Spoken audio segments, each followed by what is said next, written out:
कभी ऐसा हुआ है कि सब ठीक करते हुए भी सिर्फ आप ही गलत बना दिए गए हो? कभी अपनों ने इतना दर्द दिया हो कि दुश्मन का गम भी छोटा लगने लगा हो? अगर हाँ, तो सूरे यूसुफ सिर्फ एक कहानी नहीं, बल्कि हर उस इंसान के लिए पैगाम है जो बिना गलती के आजमाए जा रहे हैं। हज़रत यूसुफ अलैहिस्सलाम एक मासूम बच्चे थे, जिसे उनके अपने भाइयों ने ही धोखा दिया, सिर्फ इसलिए क्योंकि उनके दिल में हसद थी। उन्हें कुएं में फेंक दिया गया, उनके वालिद से जुदा कर दिया गया और झूठ का सहारा लिया गया। सोचिए कितना गहरा जख्म होता होगा जब दर्द देने वाले अपने ही हों।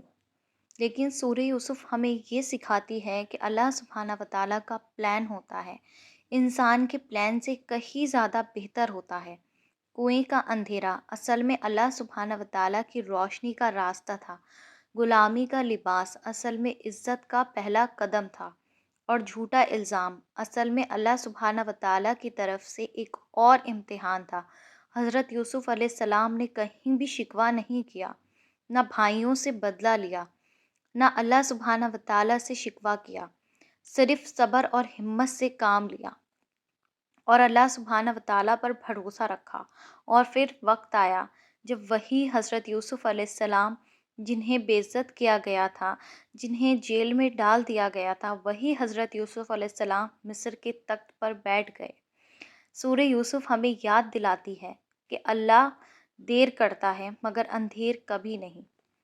अगर आज आप भी अपनों के धोखे से टूट चुके हैं, झूठे इल्ज़ाम से गुज़र रहे हैं, ये ज़िंदगी के किसी अंधेरे कुएं में खड़े हैं, तो याद रखिए ये कहानी अभी ख़त्म नहीं हुई है। अल्लाह सुब्हाना व तआला वहीं से शुरू करेंगे। जो कुएं से तक पहुंचा सकते हैं ना, बस शर्त एक होती है कि आपने यकीन और सब्र रखना है।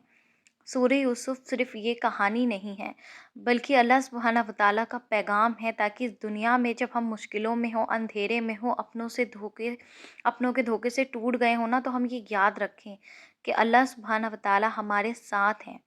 मुश्किल आएगी, बल्कि बहुत सख्त मुश्किल भी आ सकती है, लेकिन उसके साथ आसानियाँ भी आएँगी और मुश्किल के बाद जो सुकून, इज़्ज़त और कामयाबी मिलेगी ना, वह ऐसी होगी कि दुनिया देखेगी। शायद आज आपको समझ ना आए कि ये सब क्यों हो रहा है, लेकिन कल आप खुद कहेंगे कि या अल्लाह, अगर उस वक़्त ये ना होता ना, तो मैं आज यहाँ तक नहीं पहुँचती। अस्सलाम वालेकुम एवरीवन, मेरा नाम है नूर एएसएम। की मेडिकल स्टोरी बहुत ज़्यादा मोटिवेटिंग है और बहुत ज़्यादा ईमान अफ़रोज़ है, क्योंकि इन सिस्टर की स्टोरी ने जो है ना, वो ये बता दिया है कि कितनी भी सख्त मुश्किल हो, अल्लाह सुब्हानहू व तआला आसानियाँ ज़रूर भेजते हैं। तो जी, बिना टाइम को वेस्ट किए हुए आपके साथ मेडिकल स्टोरी ज़िक्र करती हूँ, क्योंकि मेडिकल स्टोरी बहुत ज़्यादा लॉन्ग है। मैं जितना हो सकता है उतना आपके साथ में जो है वो ज़िक्र करूँगी। तो ये सिस्टर बताती हैं कि इनके जो अपनी फैमिली थी, इनके चचा वग़ैरह थे, उन सब लोग ने इनको जो था वो प्रॉपर्टी में हिस्सा नहीं दिया। यानी कि इनके वालिद साहब को, जिसकी वजह से ये लोग बहुत ज़्यादा परेशान रहे और ये हमेशा रेंट पर भटकते रहे।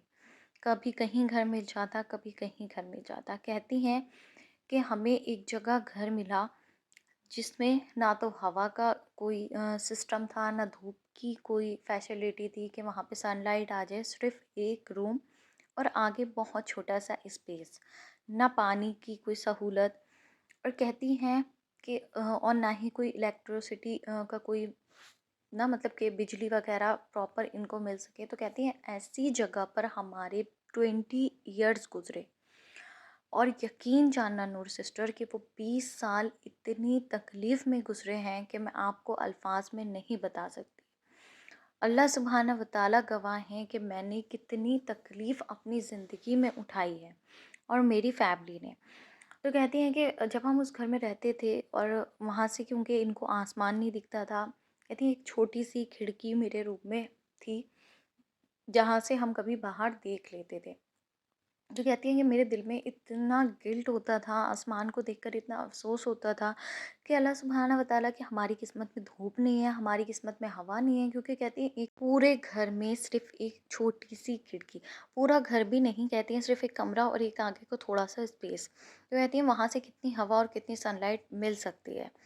अब कहती हैं कि इतना अंधेरा पूरे घर में रहता, पानी की बहुत ज़्यादा दिक्कत होती है, दिन में सिर्फ़ एक वक़्त पानी आता। हम उस घर में अगर पैसा लगाना चाहते थे तब भी नहीं लगा पाते थे। हमारे पास पहले इतने पैसे नहीं थे और जिनका वो घर था वो हमें कोई फ़ैसिलिटी करके नहीं देते थे, रेंट बहुत ज़्यादा माँगते थे और हमारी फ़ाइनेंशियल कंडीशन जो थी वो इतनी अच्छी नहीं थी कि हम उनको इतना रेंट पे कर सकें। कहती हैं स्टार्टिंग में मैं अल्लाह सुब्हानहू व तआला के इतना करीब नहीं थी, ना मैं इतनी नमाज़ वग़ैरह पढ़ती थी। लेकिन मेरे वालिद साहब, मेरी वालदा, मेरे भाई-बहन नमाज़ की पाबंदी करते थे। तो कहती हैं कि एक बार विंटर्स स्टार्ट हुए और विंटर्स में जो था ना, वो सब धूप में बैठते, छत पर जाते और मैं अपनी खिड़की से सबको देख-देख कर अफ़सोस करती कि मेरी किस्मत में ये चीज़ें क्यों नहीं है, मैं इतने पेन में क्यों हूँ। और कहती हैं कि नहाने के बाद हर किसी का दिल चाहता है विंटर में कि हल्की धूप मिल जाए, इतनी ठंड हमें लगती। कपड़े अगर हम धोकर डालते तो वो भी हमें उसी स्पेस में सुखाने होते थे, सिर्फ़ एक रूम और उसी में कपड़े सूख रहे हैं और वो कहती हैं कि 4-4 दिन नहीं सूखते थे। क्योंकि ठंड और वहाँ पे कोई हवा का सिस्टम नहीं, कोई रोशनी का वो नहीं।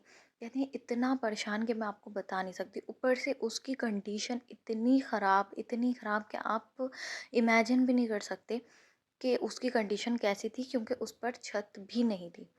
तो कहती है कि मैं इतना रोती, एक दिन मेरे ज़हन में आया क्यों ना बहुत सारा इस्तिग़फ़ार पढ़ो और नमाज़ पढ़ो। तो कहती है उस टाइम पे मुझे इतनी प्रॉपर नमाज़ नहीं आती थी। मैंने नमाज़ वाली जो किताब होती है वो किताब ली, उससे नमाज़ को पढ़ना सीखा।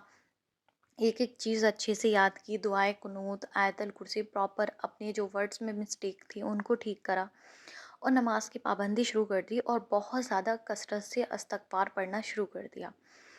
कहती हैं अभी इस्तिग़फ़ार भी पढ़ी थी, सब कुछ करी थी, लेकिन कोई जो सॉल्यूशन था वो नहीं निकल रहा था।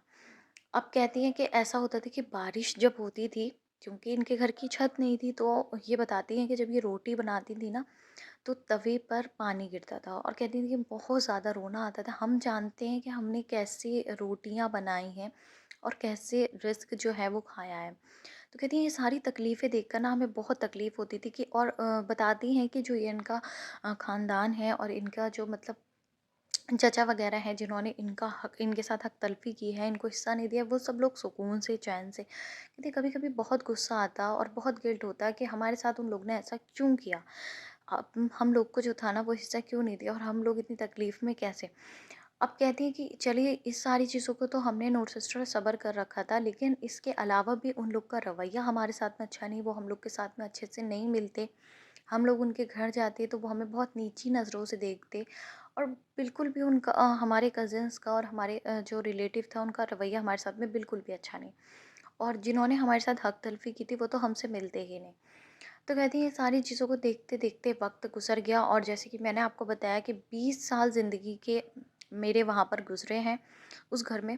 तो कहती हैं कि अब मैंने एक दिन यूट्यूब पर आपका वीडियो देखा, अब से 2-3 साल पहले, और वो वीडियो देखकर मैंने बहुत ज़्यादा कसरत से सवा लाख दरूद शरीफ पढ़ना शुरू कर दिया। इतनी कसरत से, इतनी पागलों की तरह कि मैं आपको बता नहीं सकती। मैं काउंटर वाली तस्बीह लेकर आई और मैंने बस दरूद शरीफ को पढ़ना शुरू कर दिया। जो दरूद इब्राहीम का शॉर्ट वाला दरूद शरीफ होता है, अल्लाहुम्म सल्ली अला मुहम्मदिन व अला आले मोहम्मद, कहती हैं ये वाला दरूद शरीफ मैंने इतना पढ़ा कि मुझे खुद ही याद नहीं कि मैंने कितना पढ़ा। और फिर कहती हैं कि कुछ दिन के बाद सवा लाख दरूद शरीफ पढ़ने के बाद मैंने 111 मरतबा दरूद इब्राहीम की भी हैबिट बनाई।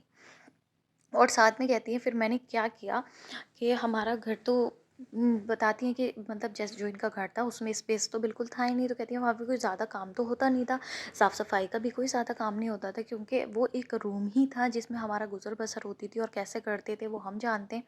तो कहती हैं कि वहाँ पर ना मैंने एक अपनी रूटीन बनाई और अपनी अम्मी से भी कहा कि हम मैंने सुना है कि फ़जर के बाद जो है वो बहुत ज़्यादा दुआएं कबूल होती हैं। फ़जर के बीच का जो टाइम होता है जिसमें सूरज तुलू होता है वो वाला वक्त, और असर से मगरिब के दरमियान में। अच्छा जी, यहाँ पर आपको एक बात और बताती चलूँ कि ये मेरा अपना भी पर्सनल एक्सपीरियंस रहा है कि इस वक्त पर मेरा खुद का भी रहा है कि बहुत ज़्यादा जो दुआएं हैं ना वो कबूल होती हैं। तो कहती है असर से मगरिब के दरमियान में ना मैंने एक रूटीन सेट की कि अपना सारा काम से मैं फ़्री हो जाती, मेरी अम्मी भी फ़्री हो जाती हैं और इस वक्त पे हम बहुत कसरत से दरूद शरीफ पढ़ते और दुआएं करते। और कहती इस पूरे टाइम पीरियड में ना मैं दरूद इब्राहीम पढ़ती थी असर से मगरिब तक जितना होता था। जितना ज़्यादा पढ़ सकती थी उतना ज़्यादा पढ़ती थी, कोई तादाद मैंने सेट नहीं की। और कहती हैं अगर जैसे कभी मैं बिज़ी हुई, कोई गेस्ट आ गए या कुछ भी ऐसा हुआ, तो उस टाइम पे सिर्फ मैंने 11 बार दरूद इब्राहिम पढ़ के शॉर्ट वाला दरूद शरीफ पढ़ लिया। अब कहती हैं ये करते करते 6 महीने गुजरे। और साथ में कहती हैं कि जाने मन जुम्मन जन्नती की जो नियाज़ मैंने अपने चैनल पर शेयर की है, वो मैंने पर्सनल इनको व्हाट्सएप पर बताई थी जब मेरा नंबर जो था वो स्टार्ट था। तो कहती हैं कि वो नियाज़ भी मैंने फॉलो करना शुरू करी। कहती हैं 6 मंथ, विदिन 6 मंथ पता नहीं कहाँ से कैसे रास्ते बने, क्या हुआ क्या नहीं हुआ, मुझे कुछ नहीं समझ आता। और हमारा वो घर चेंज हो गया और हम वहाँ से निकल कर अल्हम्दुलिल्लाह, अभी भी हमारे पास रेंट का ही घर है, लेकिन हम एक बहुत अच्छी जगह रेंट पर आ गए। अल्लाह पाक का इतना शुक्र नूर सिस्टर, इतना शुक्र कि मैं आपको बता नहीं सकती। कहती हैं कि दूसरी चीज़ जो ये बताती हैं कि वो जो घर था, मतलब इनका पहले वाला, वहाँ पर ये बताती हैं कि ये चीज़ें कहती हैं कि हम सुनते भी आ रहे हैं और ऐसा ज़िंदगी में होता भी है। आपने सुना होगा कि बहुत सारे लोग कहते हैं ना कि ये घर अच्छा नहीं है, ये घर अच्छा है, इस घर में कोई बात है, हो सकता है उसमें कोई नेगेटिव एनर्जी हो, शायद ये कहती हैं। क्योंकि ये बताती हैं कि जो मतलब इनका पहले वाला घर रहा है, उसमें कभी भी इनकी अम्मी की तबीयत ठीक नहीं रही, इनकी अम्मी हमेशा बीमार रहीं। कहती हैं कि उस घर में 20 ईयर्स में, आप सोचें कि 20 ईयर्स बहुत होते हैं एक इंसान का एक जगह पर रहना। तो कहती हैं कि उस 20 सालों में उस घर में कभी भी जो था वो पेंट नहीं हुआ। कभी भी हमने अगर कोई चीज़ खरीदने की सोची तो हमारे पास इतने पैसे ही नहीं हुए कि हम वो चीज़ खरीद लेते। यहाँ तक कि हमारा सब कुछ बिक गया जो चीज़ हमारे पास से थी। लाइक हमारे बाइक कहती हैं, हमारा ज़ेवर जो था, इनकी अम्मी की ज्वेलरी, और भी बहुत सारी चीज़ें बताती हैं ये छोटी-मोटी घर की, वो भी सब बिक गई। क्योंकि घर में परेशानियाँ इतनी थी। कहती हैं कि जब रिस्क नहीं होता था और कुछ नहीं होता तो हम क्या करते मजबूरी में, कुछ ना कुछ बेचते थे, पैसों का इंतज़ाम करते थे। और कहती हैं इस सब के अलावा आप यकीन करें, हमने वो दिन भी देखे हैं कि जब हमारे घर में सिर्फ 20 और 50 रुपए जो हैं वो आए हैं।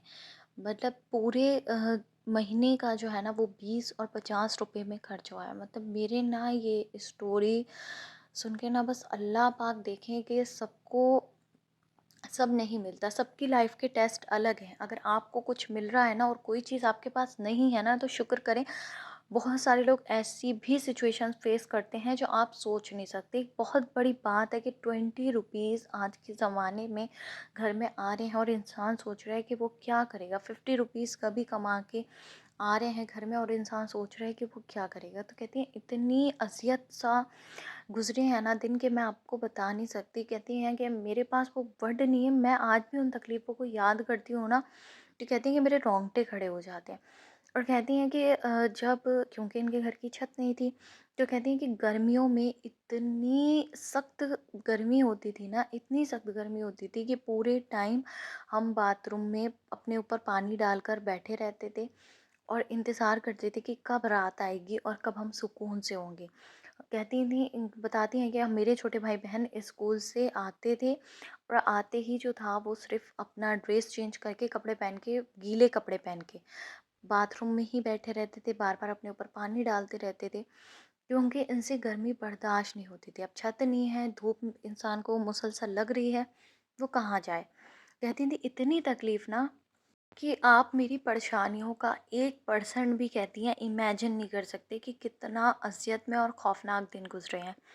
कहती हैं पैसे नहीं होते थे तो रेंट नहीं जाता था, रेंट नहीं जाता था तो वो लोग हमें ज़लील करते थे, परेशान करते थे और हमसे बदतमीज़ी करते थे। लेकिन कहती हैं कि मैंने कभी नहीं सोचा था कि इतने रिस्पेक्टफुली और इतने कम टाइम में अल्लाह सुब्हाना व तआला दरूद पाक के पढ़ने से ऐसा असबाब बनाएंगे कि हम वहाँ से निकल कर एक बहुत पुरसुकून ज़िंदगी में आ जाएंगे। कहते हैं अभी भी अल्लाह पाक से दुआ करेंगे कि अल्लाह पाक जल्द से जल्द मेरा अपना घर हो जाए। लेकिन अभी भी कहती हैं कि मैं रेंट पे हूँ, लेकिन अभी अल्हम्दुलिल्लाह फाइनेंशियली बहुत स्टेबिलिटी लाइफ में आई है, रिस्क की अभी कोई कमी नहीं है। अल्लाह पाक का बहुत बहुत ज़्यादा शुक्र है। और सबसे बड़ी बात कहती हैं कि अभी घर पे जो है ना वो सर पर छत है, सुकून है और माशाल्लाह से बहुत सुकून से रह रहे हैं।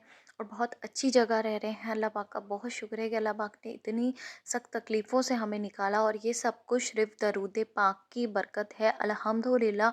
और इस्तिग़फ़ार की, और कहती हैं कि मैंने आपके वीडियोस देखकर सलातुल तौबा के नवाफ़िल भी पढ़ना शुरू किए हैं। मेरी रूटीन में पूरा आपके चैनल पर जो भी पड़ा हुआ है उसमें से मैंने सभी कुछ फ़ॉलो कर रखा, और अभी तक अल्हम्दुलिल्लाह पढ़ रही हूँ। बस आप लोग दुआ करें दिल से कि अल्लाह सुब्हाना व तआला इस रमज़ान जो है वो हमें अपने मकान से नवाज़ दें। आमीन सुम्मा आमीन। इनकी स्टोरी का जो है ना वो मैं सेकंड पार्ट भी शेयर करूँगी, जिसमें मैं आपको और मिरेकल्स जो है ना वो इनकी लाइफ के बताऊँगी। इसी के साथ मुझे दीजिए इजाज़त, इंशाल्लाह मिलते हैं नेक्स्ट वीडियो में।